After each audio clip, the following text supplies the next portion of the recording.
Good morning students, it's Chandrakala here, and in last class we have discussed about velocity time graph, and today we will discuss about acceleration time graph. So we have seen that with the help of velocity time graph you can calculate acceleration as well as displacement. And from acceleration time graph, first of all we get idea about acceleration, that means velocity. And here from acceleration time graph, first of all we have to find out velocity, and then from velocity time graph we have to find out displacement. That means from acceleration time graph we can find both the things, velocity and displacement.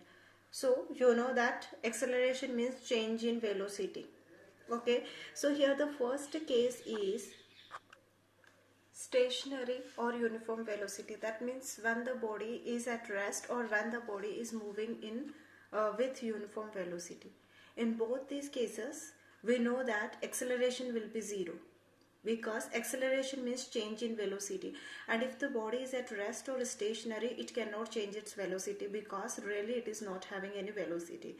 And in the case of uniform velocity we can say that the velocity remains constant, therefore u minus v, both the velocities are same, so ultimately change in velocity will be zero. That means in both cases acceleration in both the above cases is equal to zero. That means when you plot a graph between acceleration and time, you will take time on x-axis and you will take acceleration on y-axis. In this condition the graph is a line coincide on time axis, because here this is 0. 0 means at this moment time is also 0 and acceleration is also 0. But in the case of stationary or uniform velocity, acceleration continuously remains 0 from here. That's why the graph is a line on the time axis, coincide with the time axis. This is the first situation. And the second situation is if the body is having a uniform change, that means for uniform acceleration. Our next topic is uniform acceleration. That means equal change in velocity. Equal change in velocity in equal time interval. That is known as uniform acceleration. So obviously if you will plot a graph between acceleration and time, then acceleration time graph will be a straight line parallel to time axis. This we have discussed many times, so I hope you have understood this. You can take any numerical values here, and here also you can take numerical values of acceleration. So this is the line parallel to the time axis. That means the acceleration remains constant with time. And the same thing is here, you cannot draw a line parallel to acceleration axis, because in that case you will mean that at a constant time acceleration is continuously increasing, which is not possible. That means in the case of uniform acceleration the line or the graph will be always parallel to the time axis.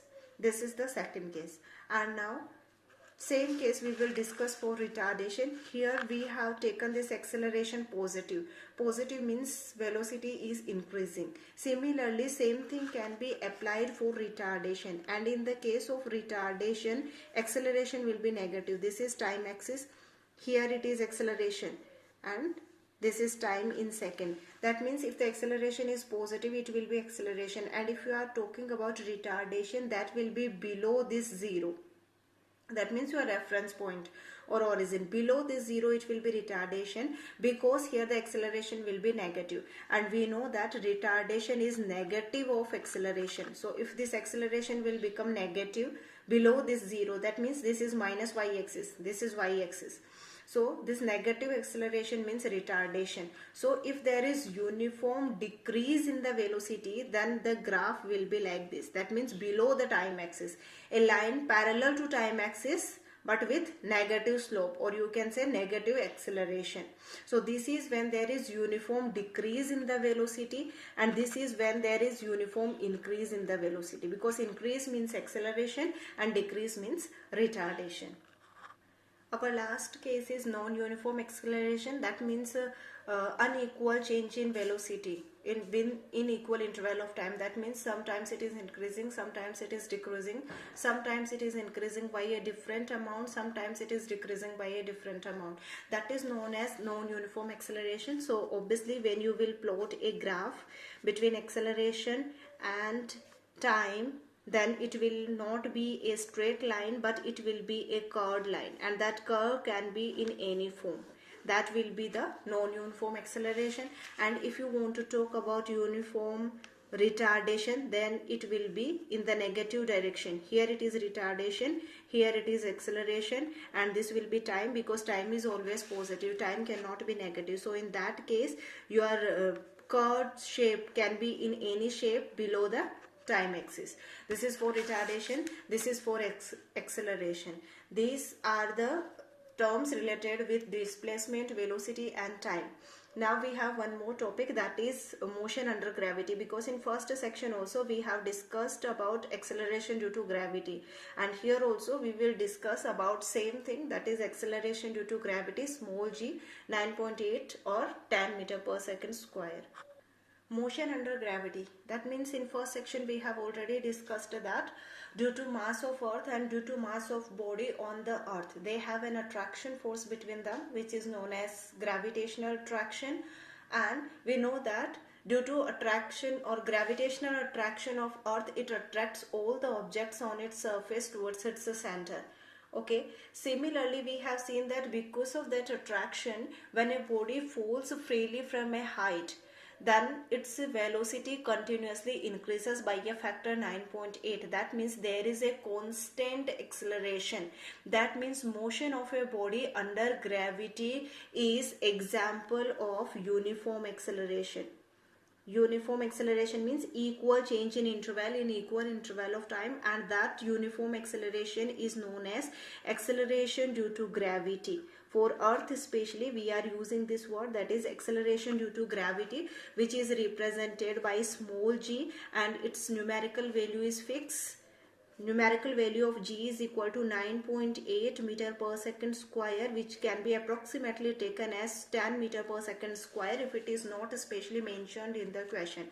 Okay, one more concept we have studied in smaller classes, that is when the object is thrown in upward direction from the earth's surface, then we will have to apply some force. The reason is because this earth attracts this object towards its center, that is center of gravity. It will attract this body towards center, which will oppose its motion in upward direction. So if you have to work against the gravity, you will have to apply some force against the gravity. That means you will have to do some work, and that work will be against the gravity. So that means when you will throw any object in upward direction, you will have to do some work. But when a body is left freely at some height on the earth, we will not have to do any work, but it will automatically move towards the earth. Here also the work will be done, but it is not done by us. It will be done by this gravity itself. That means this is the work of gravity. The gravity will do work when you leave any object at some height from the earth. Automatically the gravity will work and bring that body towards its center or towards itself. That means in both cases we will have to do some amount of work. That means here the object is coming automatically. That means the work is done by gravity. So in this condition, the velocity of this object will increase. Velocity will increase by a factor of 9.8 every second. Okay, after every second the velocity will increase by 9.8 meter per second. See, it is increased by this factor. The velocity is continuously increasing by 9.8 meter per second, which is producing an acceleration which is equal to 9.8 meter per second square. That means when the body is moving in the downward direction, its acceleration continuously increases. That means velocity increases, therefore the acceleration a constant acceleration is obtained here. That means uniform acceleration. The body is moving with uniform acceleration. But when you are doing work to throw the body in upward direction, then you are trying to throw it in upward direction, but the earth is trying to attract it towards itself. Now obviously the force applied by earth will be more than you. That means here you are applying a force in this direction and the gravity is applying a force in this direction, and you know that force is a vector quantity, right? That means direction matters there. That means this gravity decreases the speed of this body, and that will continuously decrease every second by the same factor. Every second the speed will decrease by 9.8 meter per second. That means when the body moves in upward direction, it gets retarded. That means there is retardation. And finally, suppose initially the body was moving with 50 meter per second, then it will decrease by 9.8. That means it will be decreased by some amount. It will be then something 41 point something, 41.2 or something like that. Then later it will decrease by 9.8. So ultimately at one point the velocity of the object will become 0 and the body will become stationary for an instant. Just for one moment it will become stationary, and then due to gravity it will move back in the backward direction. This you have experienced in your daily life when you are throwing a ball in upward direction. When you are throwing a ball in upward direction, then you are applying some force on the ball, because of which it is moving in upward direction, but gravity is working towards the center. That means in downward direction continuously, and that gravitational force will decrease the speed of your ball. So continuously as the ball moves in upward direction, the speed of the ball will decrease, and ultimately at one point speed will become equal to 0, and then due to the gravitational attraction of the earth, the ball start moving in downward direction itself without applying any work. We are not doing any work to bring it back, but gravity is doing work to bring it back. This topic is also in 10th standard. I have already made one video.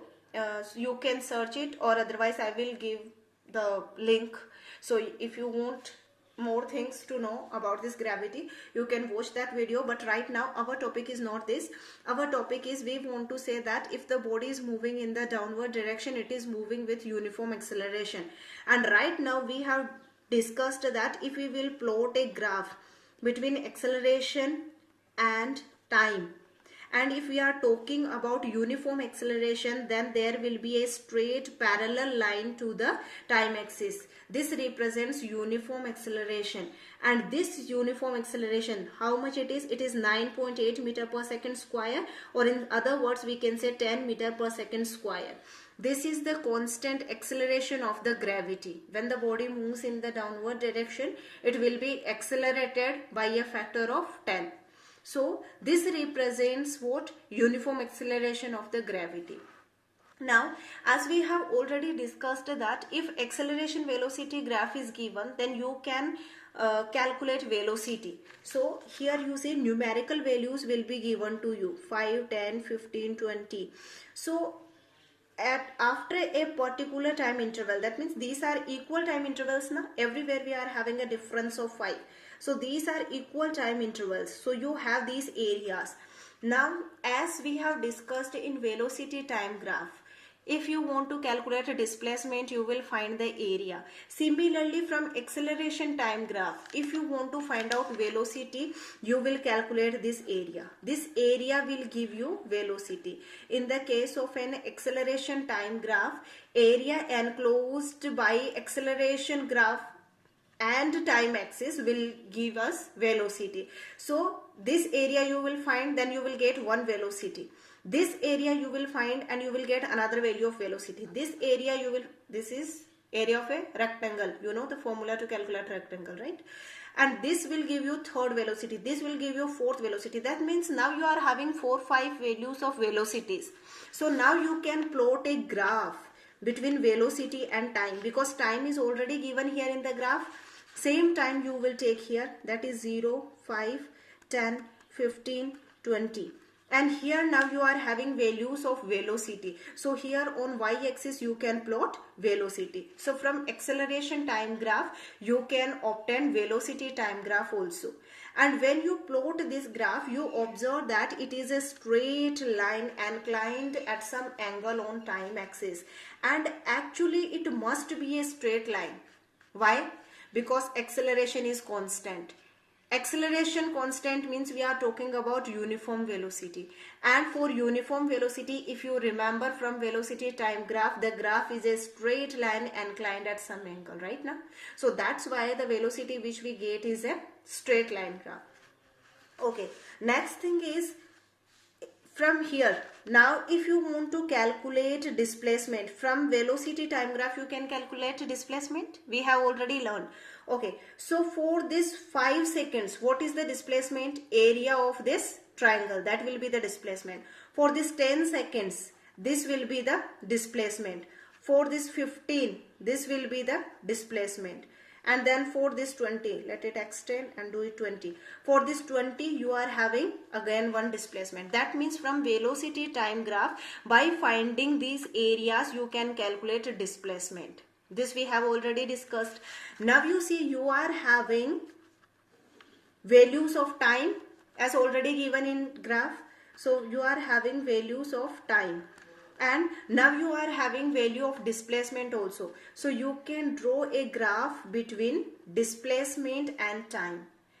From these numerical values, here you will get some numerical values, and here also you will have numerical values. So from those numerical values, you can plot a graph between displacement and time.